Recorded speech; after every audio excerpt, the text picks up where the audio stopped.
Well, the focus is going to be on the narrative, on what the Liberals are calling bold steps for the future, not necessarily steps with money attached, though. Not a lot of new spending. There's no fiscal room for Bill Morneau to do that. Instead, what they're going to talk about is start providing details for funding that was announced all the way back to the last budget. If you look at infrastructure, for example, we know more than $180 billion over more than a decade, but we're going to start getting details today about the infrastructure bank, about affordable social housing as well, something the mayors have been calling for a long time. On innovation, same kind of thing. There was money set aside in the last budget. We're going to start to figure out more about what this government means when they talk about innovation. It's a buzzword that all governments try to use at one point or another. What is going to be this first down payment on the innovation strategy that the Liberals are going to put forward today? We'll start getting details. We know that there are going to be measures to help smaller companies scale up, for example. And the other thing that to look for is talk about the middle class. That's not going away. Bill Morneau, Finance Minister, tweeting about this today,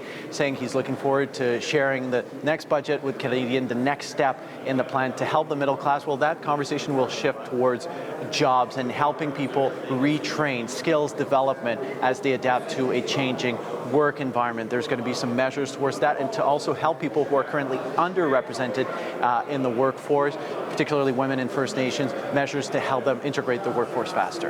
And let's talk about this term being bandied about when it comes to this budget. It's being called gender tested, meaning what?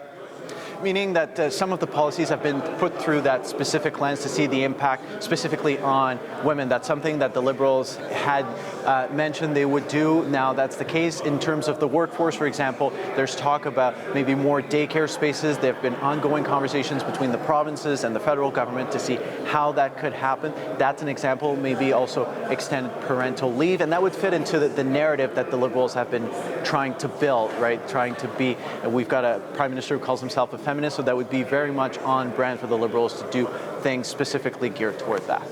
And I suppose also important to note in this case what we will not see, Nick. What's likely to disappear? Well, because of that limited fiscal room we talked about, right, what we're unlikely to see, first of all, is a clear path for a return to balance. And I suspect that's going to be one of the big things the opposition parties will jump on.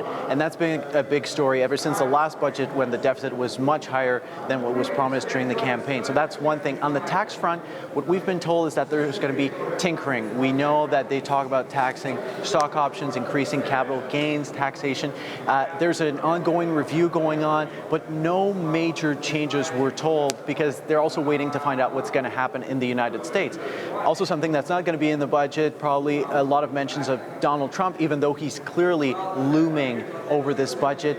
Not a lot of new stuff we're expecting on defense as the ongoing defense review is happening. We also know that there was a trial balloon out there about privatizing airports, also not going to be there, but that doesn't mean that's off the table completely in the future.